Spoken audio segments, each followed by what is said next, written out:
Pia lazima tutazidi kulizamia ndani zaidi, tutake kujua haswa kizingiti ni nini. Unajua hapo ndo kidogo hatujawahi kuelewa tu. Kizingiti kulingana na vile nilipatia hili jina, maana ni kitu ambacho kinakupatia yani kama baria, usisonge mbele.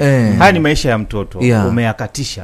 Kumaanisha mtoto alikuwa na ndoto zake, mzazi anamsomesha aje akuwe mtu mzuri kule mbele. Lakini wewe unakuja unakatisha yale maisha. Sasa nikasema hiki ni kizingiti cha maisha utoto. Maisha ya utotoni, very true. Je, kufikia sasa hivi ulikuwa unasema ya kwamba kuna baadhi ya kesi ambazo tulikuwa tunasikiza makala hapa, tulikuwa tunasikia baadhi ya kina dada wakilalamika wakisema kwamba katika mahakama pakilifi tuko na jaji ambaye anavichukulia hivi vitu na uzito sana. Je, kufikia sahi do you feel ya kwamba baada ya makala, maana kuna wengine labda watakuwa wamesema wamesahau, lakini ya makala yamewakumbusha.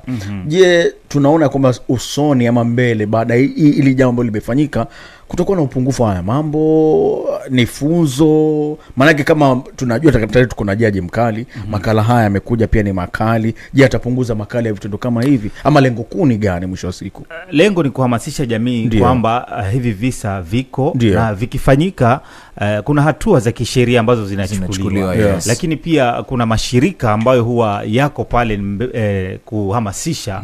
Maana katika hii makala umeona kwamba kuna mashirika ya kijamii wametoa statistics. Na ukikumbuka juzi kuna mama aliweza pia naye kuuawa, alibakwa akauawa. Alikuwa ni mwalimu bila shaka mstaafu.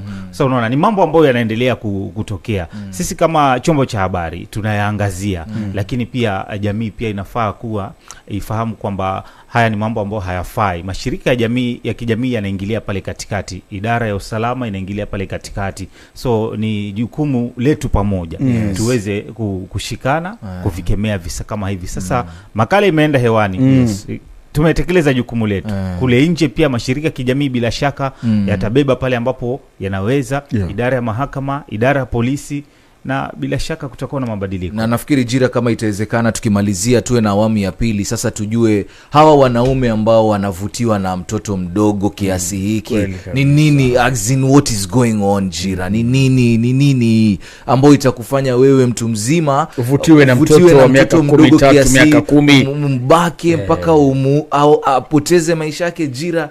Huwa yako mambo mengi yanazungumziwa. Ukiangalia kama katika hii makala kuna mzee pale aligongwa 30 years.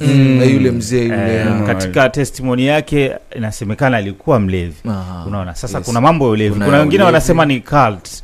Ushaona mambo ya ushirikina, sijui itahitaji hiyo mambo ya cult. Ni ushirikina tu. Ukifanya kitendo hicho na mtoto, sijui maisha yako yanabadilika, lakini sidhani tunafaa kuhamasishwa kwamba huyu ni mtoto mdogo tunafaa kumlinda. Maana ukifanyia wa mwenzako uko na wako, akifanywa kama hivyo pia hautasikia raha. Sasa ni mambo ambayo nadhani nafaa tuyatoe, mambo ya eti kunatumia mihadarati ukafanya vitu kama hivi.